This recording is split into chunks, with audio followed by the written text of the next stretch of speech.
这是一个执着的梦想，不日铿锵，来日方长。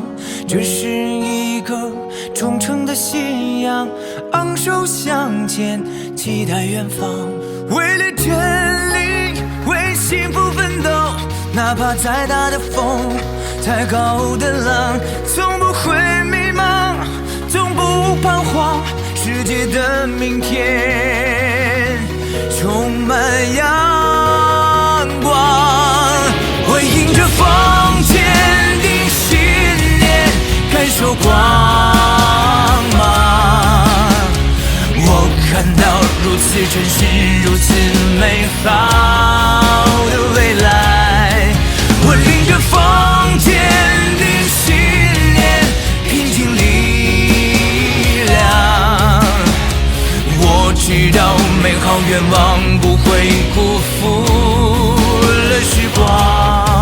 我迎着风坚定信念，感受光芒。我看到如此真实，如此美好的未来。我迎着风坚定信念，拼尽力量。我知道美好愿望不会辜负了时光。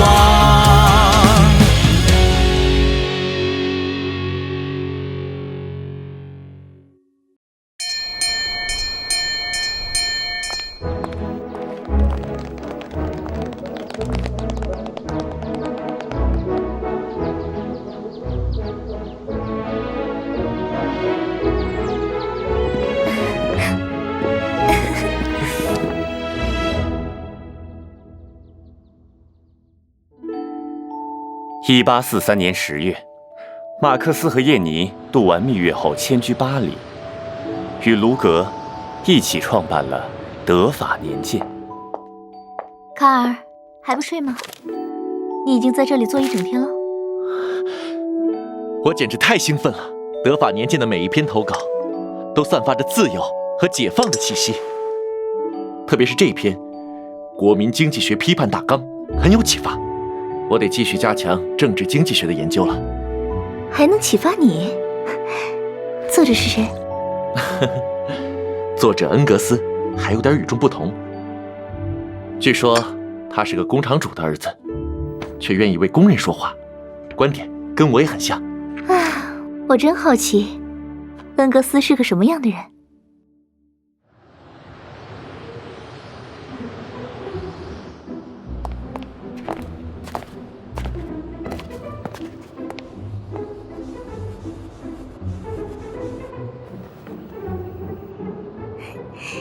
太太，一个便是，谢谢。哼，擦得这么不干净，还敢要钱？太太，您就行行好吧，妈妈没钱看病，我一天都没有吃东西了。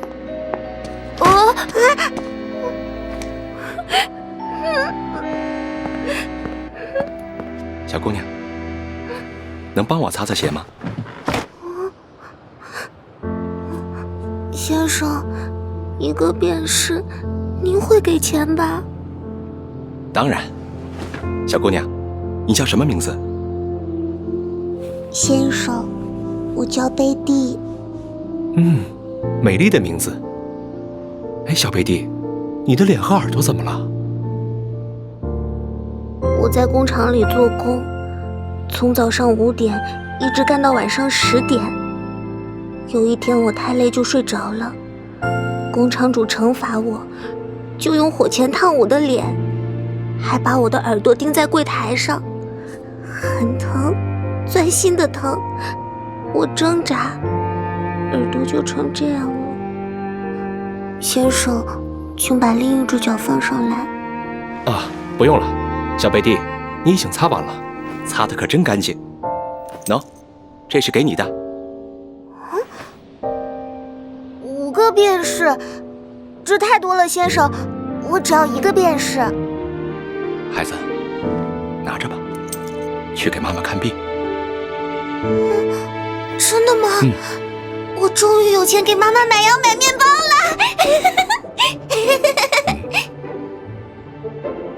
嘿，等等！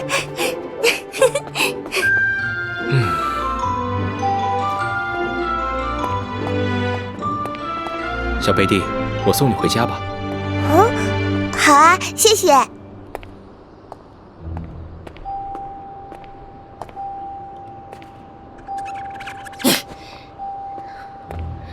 走开，走开，走开！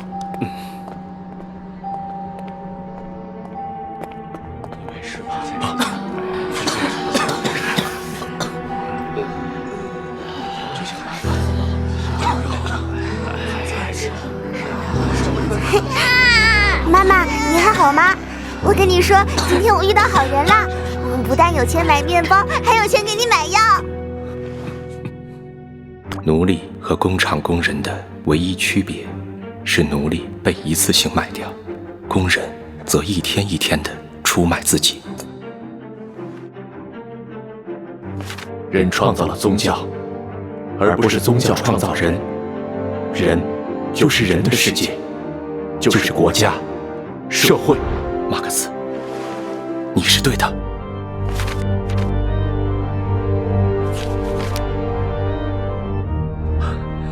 我和马克思的观点竟然如此契合，我一定要再去见见他。一旦暴风发作，这样一个尖顶就很容易把天上最现代的闪电导引到你们浪漫的头里。请您帮帮我！感谢上帝，感谢上帝赐予我们光明和未来。明明是我们给的钱，他却一直在感谢上帝。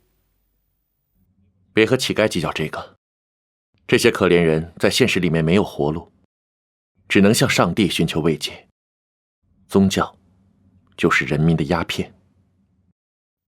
卡尔，你比我更像个诗人。你说，怎么才能让人民远离宗教这种鸦片呢？废除给人民带来虚幻幸福的宗教，实现人民的现实幸福。现实的幸福。我们要把对天国的批判变成对尘世的批判，对宗教的批判变成对法的批判，对神学的批判变成对政治的批判。一句话，唤醒穷人。穷人哪有什么力量，能够翻起多大的浪花？卡尔，你应该像黑格尔一样，开创新的哲学流派，请，而不是浪费时间、浪费才华，在这里空谈穷人革命。卢格，我们不一样。我不想成为什么大师，我做的所有工作，都是为了帮助世界上占多数的那些穷人。你算了吧，穷人永远都是穷人，怎么帮都没用。所以啊，我们要消灭奴役制，消灭穷人贫穷的根源，实现人类的解放。这个解放的头脑是哲学，它的心脏就是无产阶级。你的思想可越来越激进了。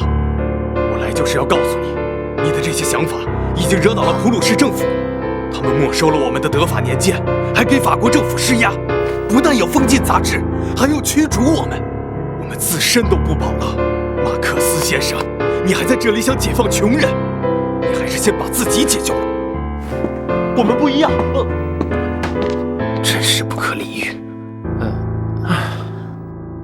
您好，马克思先生，终于找到您了。您还记得我吗？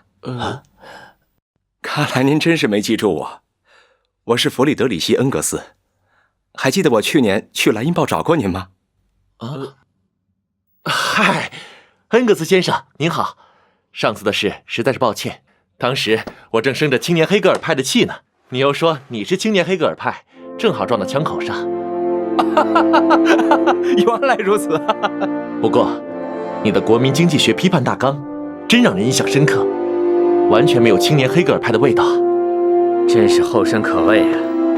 我有事得先走了，你们好好聊，让思想的火花四处飞溅吧。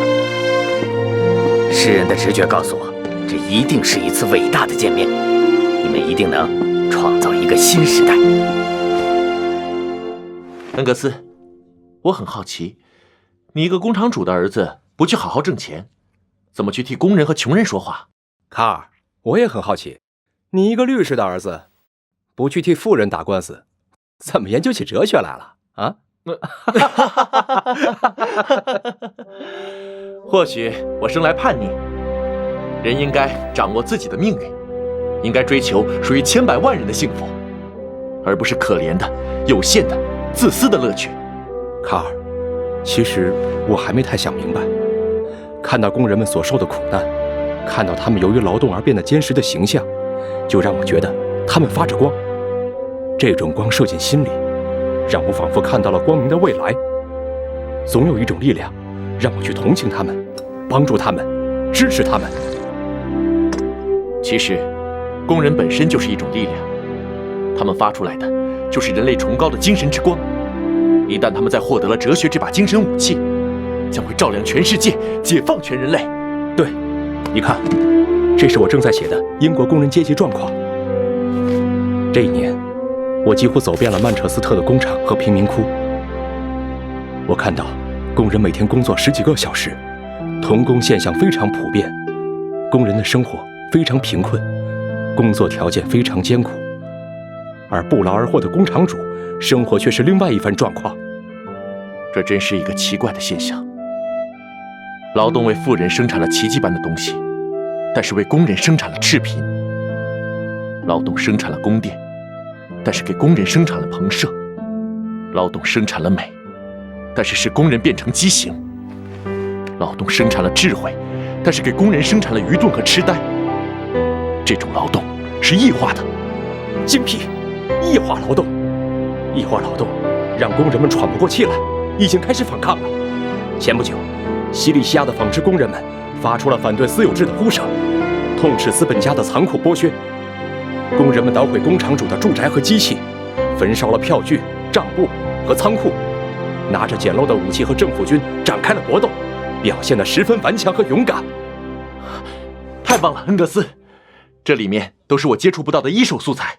你的《国民经济学批判大纲》和这部书稿，让我觉得我应该更多的关注政治经济学了。我也在看英国和法国经济学家的著作，光笔记就记了好几本了。其实，素材终究是素材。你对无产阶级历史命运的哲学思考，让这些素材鲜活起来，有了真正的灵魂。说起来，我还要感谢你呢。哦，对了，我还有一个考察经历要跟你分享分享。啊，是吗？快说说。两位先生，对不起，我们该打烊了。哎呀，都10点了，走，去我家接着聊。走。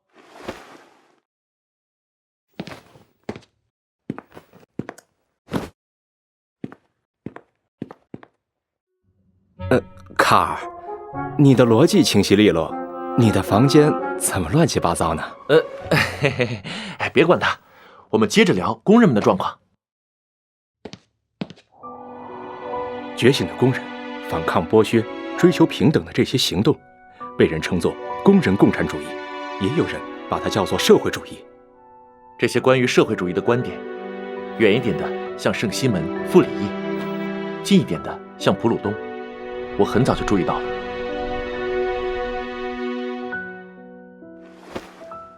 最近，流亡到巴黎的德国革命者办了一份前进报，我正在给他们写一点这方面的东西。是得好好写写，以正视听。现在市面上的社会主义理论五花八门，鱼龙混杂，要么崇尚空谈反对行动，要么目光短浅，只提工资不讲政治。这些理论简直就是麻痹工人的毒药。恩格斯，我们不仅要用科学的社会主义思想以正视听，而且要有现实的革命运动。卡尔，10天了，我们谈哲学，谈政治经济学，谈社会主义，但是我觉得很多问题最终还是要到哲学上找答案。对，哲学，哲学才是最根本的精神武器。我还记得古希腊第一个哲学家泰勒斯的故事，他因为仰望星空掉进了脚下的土坑，看到这一幕的女奴嘲笑他，哲学连地上的坑都看不见，还看什么宇宙？亚里士多德为他辩护，学哲学的人可能会掉进坑里，但不学哲学的人本来就在坑里，从来没有出来过，也从来不知道要出来。所以啊，不能让无产阶级永远在坑里。我们得用哲学为无产阶级打造批判的武器，为他们开创一个全新的世界观。当然，批判的武器不能代替武器的批判，物质力量只能用物质力量来摧毁。但是，理论一经掌握群众，也会变成物质力量。卡尔，你说的太对了，批判的武器和武器的批判一个都不能少。那我们就从批判鲍威尔那些人的唯心主义开始吧。鲍威尔那些人自命不凡，以为鼓吹一下自我意识，对德国那些庸俗的批判再进行批判，就能推动历史进步，搞得自己像神圣家族似的。我们写本书，好好的讽刺一下他们，书名就叫《神圣家族》。对，再加一个副标题，就叫“对批判的批判所做的批判”。亨格斯，你太懂我了。卡尔，跟你在一起交流思想，灵魂的愉悦程度超越了所有快乐。这10天，我过得就跟10秒一样。都说人有3条命：性命、生命和使命。父母给了我性命，思考给了我生命，而和你在一起，我找到了人生的使命。卡尔，再见，给我写信，我的朋友。再见。法国政府迫于普鲁士的压力，驱逐了马克思。1845年2月，马克思一家来到政治相对开明的比利时首都布鲁塞尔。小姐，夫人让我带来的钱快花完了，交完房租，鸡蛋和牛奶都快买不起了。啊？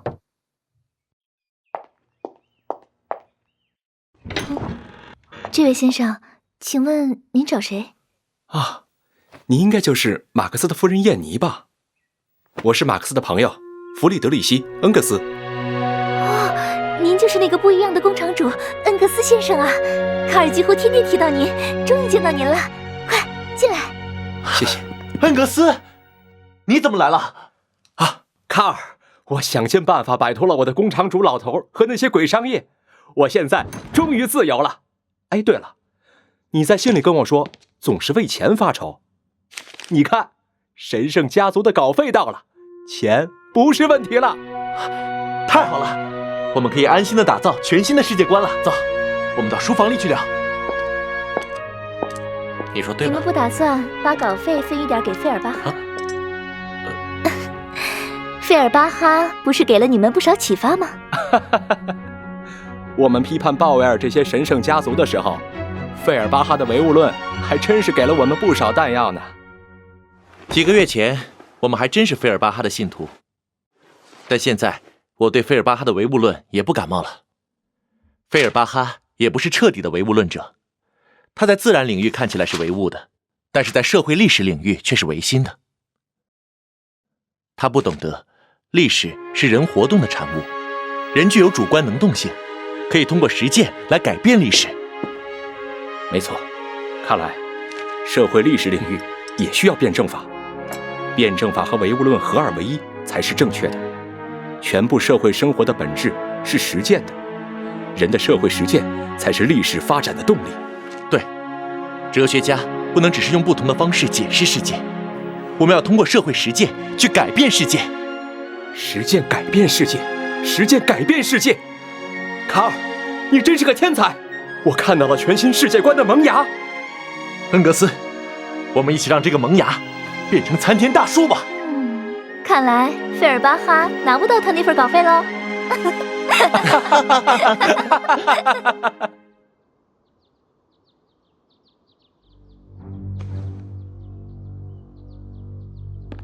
一转眼，我来布鲁塞尔都半年了，劳拉也出生1个多月了，真高兴。恩格斯，我高兴的是，不用写信，没人审查，我们可以这样零距离说话。为了这零距离，我可是花了大价钱租了离你最近的房子，不过审查还是有的。别回头，后面有尾巴。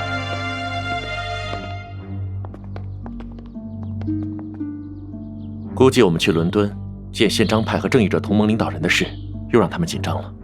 看来我们计划创立共产主义通讯委员会的步子还得再稳一点。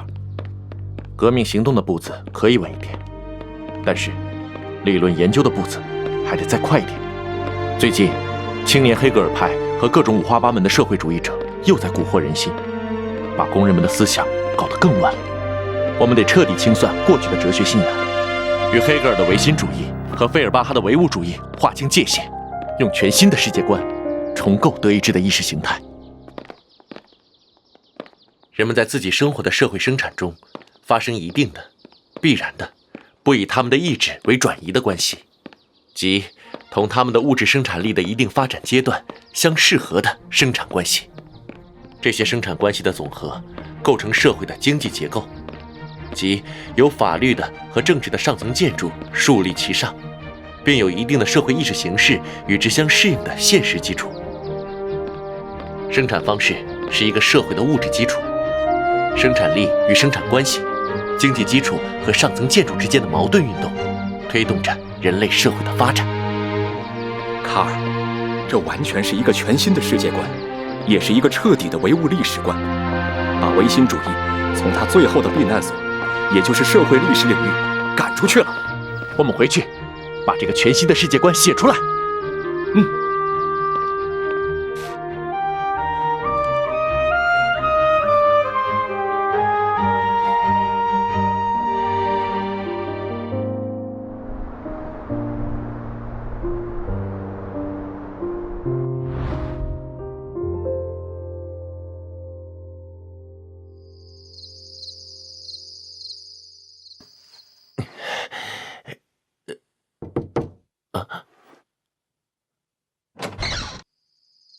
我很抱歉，卡尔。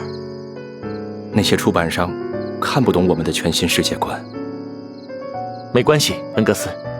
通过写德意志意识形态，我们把全新的世界观由萌芽培育成了大树，我们在哲学上得以重生，这比什么都重要。至于书稿嘛，老鼠也许会喜欢，就留给老鼠的牙齿去批判吧。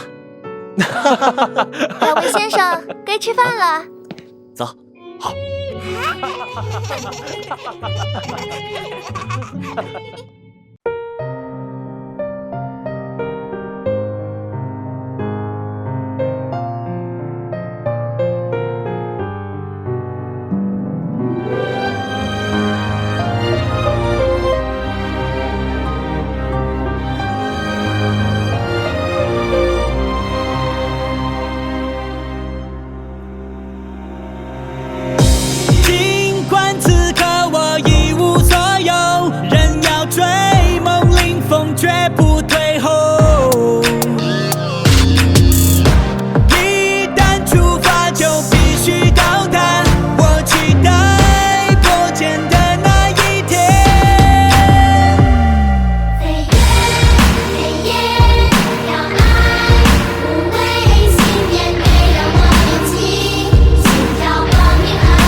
病痛，流离失所，失去了挚爱，也被世人不解和冷落。我不要在名利的光环下迷失自我，不忘初心，一往无前，点燃燎原之火，让信仰引领不安的心。这和马克思为民营团结起来革命，这和马克思没有谁能熄灭我的热情，这和马克思为人类的解放生无真心，这也和马克思。尽管此刻我不被理解，你不懂我热爱的一切。或许我们要就此告别，我期待重逢的那一天。马克思先生，你原来是个胆小鬼！我真受不了这些所谓的真正社会主义者。家里来了一个科隆的钟表匠，说有重要的事情找你。同盟请我们俩起草一份政治纲领呢。你们认罪吗？不懂抗税的叛国言论，